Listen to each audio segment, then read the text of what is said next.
Hello student, आज हम लोग पढ़ने वाले हैं कक्षा 8 एनसीईआरटी बुक गणित अध्याय 1 परिमेय संख्या। इस चैप्टर का नाम है परिमेय संख्या। इसमें हम निम्न संख्याओं के बारे में पढ़ेंगे। इसमें है प्राकृतिक संख्या, पूर्ण संख्या, पूर्णांक संख्या, परिमेय संख्या, सहभाज्य संख्या, ये सब चीज़ें हैं इसमें। तो आइए हम देखते हैं। सबसे पहले चैप्टर का नाम है परिमेय संख्या। अब हम इसमें देखते हैं कि परिमेय संख्या किसे कहते हैं, प्राकृतिक संख्या किसे कहते हैं। तो प्राकृतिक संख्या किसे कहते हैं? एक से लेकर अनंत तक सभी संख्याएं, एक से लेकर अनंत तक सभी संख्याएं प्राकृतिक संख्याएं कहलाती हैं। जैसे 1 2 3 4 डाटा, एक से लेकर अनंत तक सभी संख्याएं प्राकृतिक संख्याएं कहलाती हैं। तो उम्मीद करते हैं प्राकृतिक संख्या आपको समझ में आ गया होगा। अब हम पढ़ते हैं पूर्ण संख्या। पूर्ण संख्या क्या होती है? 0 से लेकर अनंत तक। इस एक के पहले अगर आप 0 लगा देते हैं, यहाँ पे 0 1 2 3, तो ये कौन सी संख्या बन जाती है? पूर्ण संख्या। पूर्ण संख्या किसे कहते हैं? 0 से लेकर अनंत तक की संख्याओं को पूर्ण संख्या कहा जाता है। तो पूर्ण संख्या कभी भी ना ही धनात्मक, पूर्ण संख्या कभी भी ऋणात्मक नहीं होती है, ना ही पूर्ण संख्या कभी भी दशमलव में होती है।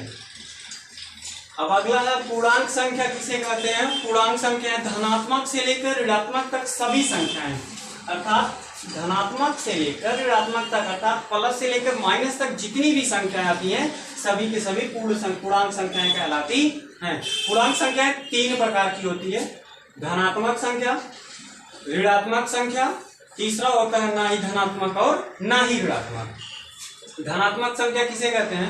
वे सभी संख्याएं जो प्लस में लिखी गई होती है, धन में लिखी गई होती है, उसे हम धनात्मक कहते हैं। जो संख्या माइनस में लिखी गई होती है उसे हम ऋणात्मक संख्या कहते हैं। तथा 0 ना ही धनात्मक और ना ही ऋणात्मक है। 0 कैसी संख्या है? ना ही धनात्मक और ना ही ऋणात्मक। इस कैसे ना ही धनात्मक है ना ही ऋणात्मक है, इसको हम पढ़ेंगे शून्य की भूमिका में। अब आगे आइए देखते हैं परिमेय संख्या। बहुत ही इंपॉर्टेंट है। परिमेय संख्या किसे कहते हैं? इस चैप्टर का नाम भी है परिमेय संख्या। तो परिमेय संख्या किसे कहते हैं? हम पहले से ही पढ़ के आ रहे हैं कि वे संख्याएं जिसे हम P/Q के रूप में लिख सकते हैं, but Q not equal to 0, जहां Q का मान 0 नहीं होना चाहिए, लेकिन इसके साथ साथ P और Q सहअभाज्य संख्याएं होनी चाहिए। P और Q कैसी संख्या होनी चाहिए? सहअभाज्य संख्या। सहअभाज्य संख्याएं किसे कहते हैं? अभी हम देखते हैं सहअभाज्य संख्याएं क्या होती हैं। सहअभाज्य संख्याएं वे संख्याएं होती हैं जिनमें केवल एक उभयनिष्ठ होता है, एक के अलावा और कोई भी संख्या उभयनिष्ठ नहीं होती है। तो देखते हैं, जैसे 3 और 5 कैसी संख्या उभयनिष्ठ है कि नहीं है? उभयनिष्ठ है, क्योंकि 3 केवल 1 और 3 से घटेगा, 5 1 और 5 से घटेगा, अर्थात दोनों ही संख्याएं केवल 1 से घटेंगी, एक ही उभयनिष्ठ है। अतः ये हम क्या कहते हैं? सहअभाज्य संख्या। तो सहअभाज्य, जहां P और Q सहअभाज्य संख्याएं थी, हमने बताया सहअभाज्य संख्याएं क्या होती हैं? वो ऐसी संख्याएं जिनमें केवल एक उभयनिष्ठ होता है, उसे हम सहअभाज्य संख्या कहते हैं। अब आगे देखते हैं क्रम विनिमेयता का नियम। ये जो सभी संख्याएं हैं, इनका क्रम विनिमेयता नियम पर क्या प्रभाव पड़ता है? तो आइए देखते हैं क्रम विनिमेयता नियम पे। जैसे कोई संख्या हमारे पास 3 + 5 बराबर कितना होगा? 8। उसी तरह से 5 + 3 कर देंगे तब भी 8 ही आएगा। अर्थात आप योग के नियम में देख रहे हैं कि यदि इनकी संख्याओं के अंकों को हम बदल दें तो इनके मान पर कोई प्रभाव नहीं पड़ेगा। अर्थात धनात्मक प्लस में लिखी गई संख्या है, उनके क्रम को अगर पलट कर लिख देते हैं तो उसके मान पे कोई प्रभाव नहीं पड़ता है। इसे ही क्रम विनिमेयता का नियम कहते हैं। ये तो हमने जाना प्लस में। अब हम देखते हैं माइनस में होता है कि नहीं। माइनस में नहीं होता, क्योंकि अगर ये प्लस में, इसे माइनस में अगर होगा तो पलट देंगे, एक माइनस में आएगा, दूसरा प्लस में आएगा, क्योंकि दोनों का मान अलग अलग होगा। इसलिए क्रम विनिमेयता नियम में ऋणात्मक घटाने वाली संख्या का नियम लागू नहीं होता है। अगला है गुणात्मक में देख लेते हैं। जैसे 3 × 5 तब भी 15 आएगा, बराबर 5 × 3 करेंगे तब भी ही 15 आएगा। ध्यान दीजिएगा, क्रम विनिमेयता नियम में किसी संख्या का केवल दो ही नियम, क्रम विनिमय में दो ही नियम में केवल फॉलो होगा। एक हम लोग पढ़ रहे थे क्रम विनिमेयता नियम में संख्याओं के गुणनफल पर आधारित, अगर गुणनफल में इनके अंकों को हम बदल लेते हैं तो इनके मान में कोई प्रभाव नहीं पड़ता है। 3 गुणे 5 तब भी 15 होगा, 5 गुणे 3 करेंगे तब भी 15 होगा। लेकिन ध्यान देना, दोनों ही नियम केवल किसमें लागू होते हैं? धनात्मक और मतलब योग में और गुणनफल में। घटाओ और भाग में ये नियम क्रम विनिमेयता का नियम फॉलो नहीं करता है। तो क्रम विनिमेयता का नियम समझ में आया, अर्थात इनके क्रम को यदि हम पलट देते हैं केवल योग और गुणनफल में, गुणा में, तो इनके मान पर कोई प्रभाव नहीं पड़ता है। अगला साचार्यता का नियम। साचार्यता का नियम ये कहता है कि यदि कोई भी तीन संख्याएं हैं, जैसे 3 + 2 + 1, साचार्यता में क्या करो, इन दोनों को एक साथ ले लो, बराबर 3 + 2 + 1, इन दोनों को एक साथ ले लो, तो देखोगे इसके मान पे भी कोई प्रभाव नहीं पड़ रहा है, क्योंकि 3 और 2 5, 5 और 1 6 और 2 और 1 3, 3 3 6, तब भी इनके मान पे भी कोई प्रभाव नहीं पड़ेगा। ये क्रम विनिमेयता का, ये साचार्यता का नियम है, इस पे योग पर आधारित, योग पर आधारित साचार्यता का नियम, योग पर आधारित साचार्यता का नियम। आप देख रहे हैं कि यहाँ पे योगात्मक पर इसके मान में कोई प्रभाव नहीं पड़ता। यदि हम दो संख्याओं को एक साथ लेकर जोड़े तो इसके मान पे कोई प्रभाव नहीं पड़ेगा। इसी तरह से अगर हम गुणनफल में देखें, अभी तो हमने केवल योग पर देखा, अगर हम इस पे गुणनफल पे देखें, यानी 3 गुणे 2 = 1 तथा 3 गुणे ये और यहाँ भी गुणा लगा दें, तब भी इसके मान पे कोई प्रभाव नहीं पड़ने वाला है, क्योंकि 3 दूनी 6 और 6 कम 6 ही आएगा। 3 दूनी 6 और 6 कम 6, इसी तरह से 2 1 कम 2 और 2 3 6। आप देख रहे हैं, अगर हम गुणा में भी इसके अंकों को बदल देते हैं तो इसके मान पे कोई प्रभाव नहीं पड़ता है। लेकिन साचार्यता का नियम भी केवल योग और गुणा में ही लागू होता है, बाकी और किसी में लागू नहीं होता है। अगला है वितरण का नियम। वितरण का नियम में क्या होता है, यदि ऐसी कोई संख्या दी गई है, वितरण में देखिए, जैसे कोई संख्या 3, इसको गुणा करना है 2 + 3 से। वितरण के नियम में क्या करता है, सबसे पहले इस 3 का इन दोनों में गुणा होगा, इसके बाद योग होगा। इसको लगाने का तरीका तो ऐसा था, 3 2 5 5 3 15 ऐसे आएगा, लेकिन इसको ऐसे नहीं लगाना होता वितरण के नियम से। वितरण का नियम ये कहता है पहले इसका इसमें गुणा होगा, अर्थात 3 गुणे 2 और प्लस, अब 3 का 3 में गुणा होगा, 3 3 9, अब 3 दूनी 6 + 3 3 9 और 9 6 होगा 15। अब ये आपका आएगा आंसर। तो आप देख रहे हैं वितरण के नियम में सबसे पहले हमें इसका इसमें गुणा करना होगा, फिर इसका इसमें गुणा करना होगा, फिर दोनों का गुणा करने पर जो आएगा उसको हम योग कर देंगे, माइनस है तो घटा देंगे, प्लस है तो जोड़ देंगे। ये कहता है वितरण का नियम। अब हम देख लेते हैं शून्य की क्या भूमिका होती है, किसी भी संख्या में शून्य की क्या भूमिका होती है। तो ध्यान देते हैं, अगर किसी संख्या में जैसे 3 में शून्य जोड़ेंगे तो उसके मान में कोई प्रभाव नहीं पड़ेगा, 3 ही आएगा। किसी भी संख्या में चाहे 0 जोड़ें चाहे 0 घटाएं, उसके मान में कोई प्रभाव नहीं पड़ेगा। आप देख रहे हैं 3 में से 0 जाएगा तब भी 3 आएगा, 3 में अगर +0 करेंगे तब भी 3 आएगा, अर्थात इसके मान में कोई प्रभाव नहीं पड़ेगा। तो स्टूडेंट, हम लोग पढ़ रहे थे शून्य की भूमिका। हमने बताया था शून्य की भूमिका में किसी भी संख्या में चाहे शून्य जोड़े या शून्य को घटाएं, इसके मान में कोई प्रभाव नहीं पड़ता है। तो इसी तरह से अगर किसी संख्या में 0 से गुणा करें तो क्या होता है, जैसे अभी तो हमने योग पर देखा, अगर हम किसी संख्या में 0 से गुणा करें तो क्या आएगा, 0 आएगा। आप किसी भी संख्या में चाहे 0 से गुणा करें या 0 में किसी संख्या से गुणा करें तो इसका मान हमेशा 0 ही आएगा। अब हम देखते हैं शून्य का अगली नियम क्या कहता है। शून्य का अगला नियम ये कहता है, यदि हम किसी संख्या में 0 से भाग दें, यदि हम किसी संख्या में, यदि हम 0 में किसी संख्या से भाग दें तो इसका मान 0 आएगा, लेकिन यदि हम 3 में 0 से भाग देंगे तो इनका मान इनफाइनाइट आएगा। ध्यान देना है, अगर 0 में 3 से भाग करेंगे तो 0 आएगा, लेकिन 3 में 0 से भाग करेंगे तो इनफाइनाइट, से अनंत बोलते हैं या अपरिभाषित बोलते हैं, ये आएगा। तो हमने सीख लिया शून्य की भूमिका क्या होती है। किसी संख्या में शून्य जोड़ेंगे या घटाएंगे तो उसके मान में कोई प्रभाव नहीं पड़ेगा। गुणा करेंगे तो भी उसके मान तो गुणा करेंगे तो उसका गुणनफल हमेशा 0 आएगा। अगर 0 में किसी संख्या से भाग करेंगे तो 0 आएगा, लेकिन किसी संख्या में 0 से डिवाइड करेंगे तो इनफाइनाइट आता है। अब हम देखते हैं किसी संख्या का ऋणात्मकता। किसी संख्या का ऋणात्मकता क्या होती है। जैसे संख्या लिखी गई है 3 की ऋणात्मकता क्या होगी -3। बस किसी भी संख्या का यदि ऋणात्मकता पूछता है तो उसके चिन्ह को आपको बदल देना है, अर्थात प्लस है तो माइनस ही लगाना है, चिन्ह को बदल करके माइनस कर देना है। और प्लस है तो माइनस कर देना, माइनस है तो प्लस कर देना। बस किसी संख्या का ये ऋणात्मकता होता है। अगला व्युत्क्रम या प्रतिलोम। ये क्या होता है। व्युत्क्रम या प्रतिलोम का मतलब होता है उल्टा। किसी चीज का उल्टा क्या होता है। जैसे a/b का उल्टा क्या होगा b/a। ये होता है प्रतिलोम। व्युत्क्रम या प्रतिलोम क्या होता है a/b का प्रतिलोम b/a। ये होता है आपका। समझ में आया। इसी तरह से 3/5 का कितना हो जाएगा 5/3। समझ में आया। अब हम आगे देखते हैं योज्य प्रतिलोम। योज्य प्रतिलोम क्या होता है।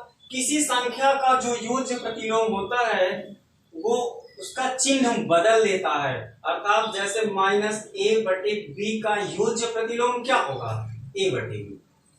यहाँ माइनस था तो यहाँ प्लस हो जाएगा। अगर यहाँ लिखा है c/d का योज्य प्रतिलोम क्या होगा तो -c/d। जो संख्या लिखी रहती है संख्या वही रहेगी, लेकिन चिन्ह बदल जाएगा। प्लस है तो माइनस का, माइनस है तो प्लस का चिन्ह लग जाता है। इसी तरह से हमने योज्य प्रतिलोम देख लिया। अब हम देखते हैं गुणात्मक प्रतिलोम क्या होता है। किसी संख्या का जो गुणात्मक प्रतिलोम होता है इसका जस्ट अपोजिट होता है। जैसे व्युत्क्रम होता है। जैसे -13 का व्युत्क्रम क्या होता है 1/-13। -13 का व्युत्क्रम क्या होता है 1/-13। इसी तरह से 5/9 का व्युत्क्रम क्या होता है गुणात्मक व्युत्क्रम 9/5। क्या होता है 9/5 होता है।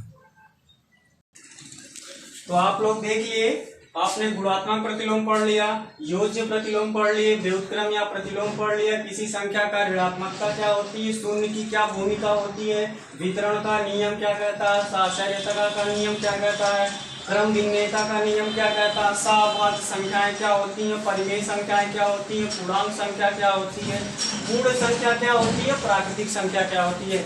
एक बार हम फिर से इनको रिवीजन कर देते हैं, इसके बाद हम प्रश्नावली को हल करते हैं।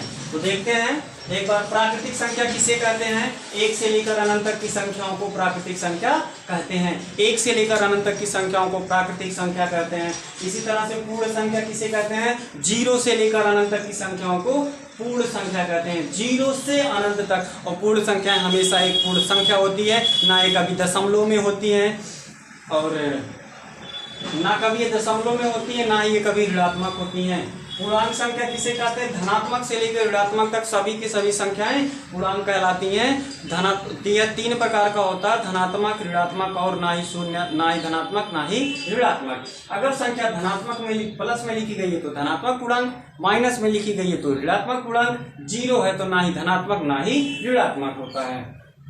परिमेय संख्या किसे कहते हैं, पी ऐसी संख्या जिसे हम p/q के रूप में लिख सकते हैं, लेकिन q नॉट इक्वल टू 0 तथा p और q सहभाज्य संख्याएं होनी चाहिए। सहभाज्य का मतलब क्या होता है, सहभाज्य संख्याएं वे संख्याएं होती हैं जिनमें केवल एक उभयनिष्ठ होता है।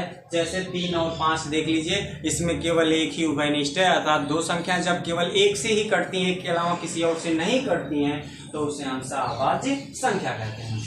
क्रम भिन्नता का नियम क्या होता है, क्रम भिन्नता का नियम केवल दो ही संक्रियाओं पर आधारित होता है, एक योग पर, दूसरा गुणा पर। अगर योग में अगर हम इनके अंकों को बदल देते हैं तो इसके मान पर कोई प्रभाव नहीं पड़ता है। 3 + 5 तब भी 8 होगा और 5 + 3 करेंगे तब भी 8 होगा। धनात्मक में ये तो योग पर ये नियम लागू होता है और गुणा पर ये नियम लागू होता है। 3 × 5 = 5 × 3 इसके मान पे कोई प्रभाव नहीं पड़ता है। अब हम देखते हैं सहचारिता का नियम। सहचारिता का नियम क्या है? इसमें दो संख्याओं को एक साथ लेकर के हल किया जाता है। तो इसमें देखिए हमने पहले किया था, इसके पहले हमने यहाँ पे प्लस लगाया था, यहाँ भी सब प्लस था। तो अब गुणा है तो पहले गुणा वाला देख लेते हैं। 3 दूनी 6, 6 एकम 6। हमने पहले 3 और 2 को एक साथ लिया और फिर 1 को। 3 दूनी 6 एकम 6 आया। अब यहाँ पे हम 2 और 1 को पहले ले रहे हैं तो 2 एकम 2 और 2 3 6। दोनों ही कंडीशनों में 6 आया। हमने अंकों को परस्पर बदल के लिख देखा, तब भी इसके मान पे कोई प्रभाव नहीं पड़ा है। अब यहाँ पे हम लिख देते हैं, प्लस का चिन्ह लगा देते हैं। तो जैसे यहाँ पे हम प्लस लगाते हैं तो देखते हैं क्या होता है। अगर यहाँ प्लस है तो भी देखो 3 दूई 5, 5 एक 6, 2 एक 3, 3 3 6। तो आपने देखा कि सहचारिता का नियम केवल गुणा और भाग पर ही, केवल गुणा और योग पर ही आधारित होता है। इसके अलावा और दूसरे भाग और घटाव पे नियम लागू नहीं होता है। वितरण का नियम क्या कहता है? वितरण का नियम ये कहता है कि यदि ऐसी संख्याएं दी गई हैं तो पहले उनमें सभी संख्याओं से गुणा कीजिए, इसके बाद जोड़िए। अर्थात 3 का पहले गुणा 2 में होगा, फिर 3 का गुणा 3 में होगा, फिर दोनों को गुणा करके लिखेंगे, जो आएगा लास्ट में जोड़ के वो आपका आंसर होता है। वितरण नियम थोड़ा लंबा होता है, बाकी 3 2 5 नहीं 15 डायरेक्ट आंसर। शून्य की क्या भूमिका होती है? किसी भी संख्या में चाहे 0 जोड़े या 0 घटाएं, उसके मान पे कोई प्रभाव नहीं पड़ता है। ये शून्य का योग और घटाव पर आधारित नियम होता है। गुणा पे आधारित नियम क्या कहता है शून्य का? किसी भी संख्याओं में शून्य से गुणा करने पर हमेशा उसका मान शून्य ही आएगा। अगला भाग में देखते हैं, अगर किसी संख्या में 0 से भाग करेंगे तो अनंत इनफाइनाइट, और 0 में किसी संख्या से भाग करेंगे तो शून्य आएगा। उम्मीद करते हैं ये समझ में आ गया होगा। व्युत्क्रम या प्रतिलोम क्या होता है? व्युत्क्रम या प्रतिलोम क्या होता है? देखिए, व्युत्क्रम या प्रतिलोम का मतलब किसी संख्या को पलट देना ही व्युत्क्रम या प्रतिलोम कहलाता है। जैसे a बटे b का प्रतिलोम क्या होता है? b बटे a। यानी व्युत्क्रम मतलब उल्टा होता है, इसको उलट दीजिए, यही आपका व्युत्क्रम होता है। योज्य प्रतिलोम क्या कहता है? माइनस a बटे b। अगर योज्य प्रतिलोम कह रहा तो यहाँ माइनस है तो प्लस कर दीजिए, यानी a बटे b, और प्लस है तो माइनस। यानी योज्य प्रतिलोम में आपको कुछ नहीं करना होता है, केवल चिन्ह बदल देना है। प्लस है तो माइनस, माइनस है तो प्लस, योज्य प्रतिलोम हो जाता है। जबकि गुणात्मक प्रतिलोम में क्या होता है? -13 निकलते, इसको पलट देते हैं। जैसे -13 तो 13 बटे 1 कर सकते हैं, इसको पलट देना है। समझिए, व्युत्क्रम या प्रतिलोम में एकदम समझ लीजिए कि इसी का उल्टा यानी गुणात्मक प्रतिलोम ही है। तो अब गुणात्मक प्रतिलोम, ये सभी चीजें आपको समझ में आ गई होंगी। अब हम आगे पढ़ते हैं। प्रश्नावली 1.1 का पहला सवाल है, कह रहा उचित गुणधर्मों का प्रयोग करके इसको हल करना है। तो चलिए आइए हल करते हैं। सबसे पहले इसको हल कर लेते हैं। इन दोनों को एक साथ करेंगे, सहचार्य का नियम लगाएंगे। फिर सबसे पहले क्या करेंगे? इनको हम एक साथ हल करेंगे, फिर इसको हम एक साथ हल करेंगे, फिर जो आएगा उसको हम हल करेंगे। कैसे करेंगे? पहले इसको हल करेंगे तो 3 से 3 कट जाएगा, तो बचा क्या? -2 बटे 5, -2 बटे 5। यहाँ क्या बचा? 5 बटे 2। यहाँ माइनस, देखिए 3 एकम 3 और 3 दूनी 6, तो 1 एकम 1 बटे 5 दूनी 10। इसको एलसीएम ले लीजिए। कितना आएगा एलसीएम इसका? हल करेंगे तो इसका एलसीएम आ जाएगा 10। 5 में 10 से भाग करेंगे 2 बार तो 2 दूनी 4, -4, प्लस है तो प्लस। 2 से 10 में भाग करेंगे तो 5 बार जाएगा, और 5 का गुणा 5 में होगा तो 5 बचे 25, माइनस 10 से 10 में भाग करेंगे 1 बार जाएगा, और 10 और 1 बराबर 4 वे 5, -5 प्लस 25 बटे 10। 25 में से 5 जाएगा 20 बटे 10, 0 से 0 कट गया, बराबर कितना आया? ऐसे ही लगाना है आपको पहला सवाल। अगला सवाल आप स्वयं लगाएंगे, उम्मीद करते हैं आ जाएगा। नहीं आएगा तो आप फिर से बताइएगा, हम उसको फिर से सॉल्व करके बता देंगे। अगला है, दूसरे में कह रहा है योज्य प्रतिलोम। तो हमने आपको पहले ही बताया योज्य प्रतिलोम क्या होता है। दूसरे सवाल का पहला क्वेश्चन उसमें योज्य प्रतिलोम बताना है। तो किसी भी संख्या का जो योज्य प्रतिलोम होता है, अगर संख्या प्लस में है तो माइनस में आप कर दीजिए, माइनस में है तो प्लस में। जैसे पूछ रहा 2/8 का योज्य प्रतिलोम क्या होगा? -2/8। -5/9 का योज्य प्रतिलोम क्या होगा? 5/9। ये होता है इनका योज्य प्रतिलोम। अब हम देखते हैं तीसरा सवाल में तीसरे में देखते हैं गुणात्मक प्रतिलोम। हमने बताया था गुणात्मक प्रतिलोम का मतलब उल्टा होता है। -13 का गुणात्मक प्रतिलोम 1/-13 पलट दीजिए। -13/19 का गुणात्मक प्रतिलोम कितना हो जाएगा? 19/-13। इसको पलट देना है तो गुणात्मक प्रतिलोम आ जाएगा। तीसरा आप लगाइएगा, ऐसे ही लगेगा, नहीं आएगा तो फिर हमसे आप पूछ सकते हैं। फिर पांचवें में देखिए बताना है कि कौन सा नियम लग रहा है। आप देखेंगे इसमें क्या है, केवल अंकों का पलट हुआ, अंकों को बदला गया है, अर्थात गुणात्मक प्रतिलोम, गुणात्मक क्रम विनिमय नियम लगा। देखिए अंक को बदल गया, यहाँ एक बाद में है, यहाँ एक पहले था, इसको बाद में कर दिया गया है। और चिन्ह क्या है? गुणा है, तो इसे हम बोलेंगे गुणात्मक, इसे हम बोलते हैं। कौन सा नियम लगा है? क्रम विनिमय का, गुणा का क्रम विनिमय नियम।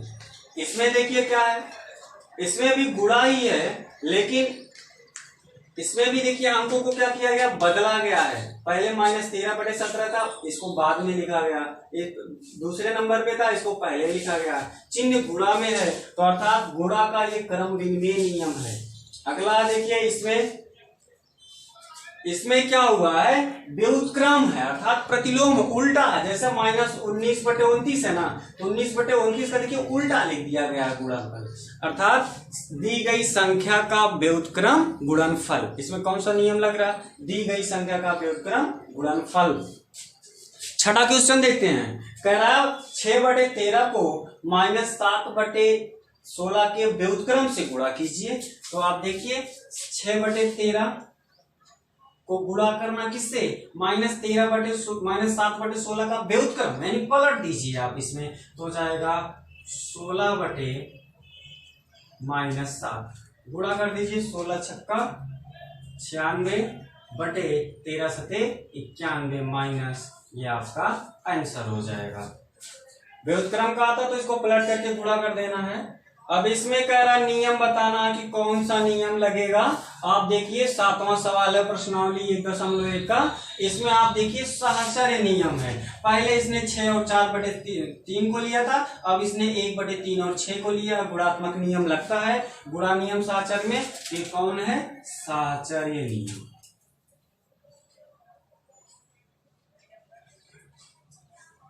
केवल नियम पूछ रहा है कि इसमें नियम कौन सा लगा, तो आप देख के बता सकते हैं। दो संख्याओं को एक साथ लेकर हल कर रहा है तो सहचर्य नियम है। कह रहा है -1 और 1/8 का गुणात्मक प्रतिलोम 8/9 है या नहीं। 8वें का देखिए कह रहा माइनस, देखिए 8वां हम यहाँ सॉल्व कर दे रहे हैं। -1 सही 1/8, इसको सॉल्व करेंगे 8 × 8 8 × 1 9, तो हो जाएगा -9/8। और इसका कह रहा प्रतिलोम, गुणात्मक प्रतिलोम माने उल्टा कितना होता है? 8/9। क्या 8/9 इसका गुणात्मक प्रतिलोम होगा? नहीं होगा, क्योंकि यहाँ पे माइनस और यहाँ माइनस नहीं है। तो आपको बताना है नहीं, और भी क्यों? क्योंकि यहाँ पे माइनस चिन्ह लगा, यहाँ पे नहीं लगा है। अगला 9वां क्वेश्चन देख लेते हैं। 9वां क्वेश्चन क्या कहता है? 3 सही 1/3 का गुणात्मक प्रतिलोम क्या 0.3 है? 3 सही 1/3, इसको सॉल्व कर लेते हैं। 3 सही 1/3 का मतलब क्या? 3 × 3 = 9, 1 10, 10/3 आएगा। का इसका गुणात्मक प्रतिलोम 0.3 का मतलब 3/10। 0.3 का मतलब 3/10। क्या देखिए दोनों का उल्टा है? हाँ, गुणात्मक प्रतिलोम है, ये सही है। तो 9वां भी समझ में आ गया। अब 10वां क्वेश्चन बचा है। 10वें क्वेश्चन में देखिए आपको कुछ नहीं करना था, भरना है। कह रहा ऐसी परिमेय संख्या जिसका कोई व्युत्क्रम नहीं है। क्या बताइए? ऐसी कोई परिमेय संख्या जिसका व्युत्क्रम नहीं है। ऐसी परिमेय संख्या 1 है, क्योंकि 1 का व्युत्क्रम 1 ही होता है, अर्थात इसका कोई व्युत्क्रम नहीं है। कह रहा परिमेय संख्या जो अपने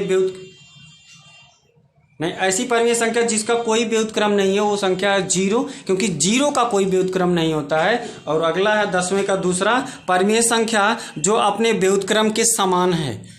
वह परिमेय संख्या जो अपने व्युत्क्रम के समान है, तो 1, क्योंकि 1 का व्युत्क्रम 1 ही होगा, अर्थात देखिए 1 = 1 के, तो वह परिमेय संख्या 1 है जिसका व्युत्क्रम भी 1 है। अगला है 10वें का तीसरा, परिमेय संख्या जो अपने ऋणात्मक के समान हो। वह परिमेय संख्या जो अपने ऋणात्मक के समान हो, यानी परिमेय संख्या बताना है, अगर उसका हम ऋणात्मक करें तो भी उसके बराबर ही आना चाहिए। ठीक है गाइस, लगाइएगा। मिलते हैं अगले वीडियो में, तब तक के लिए धन्यवाद।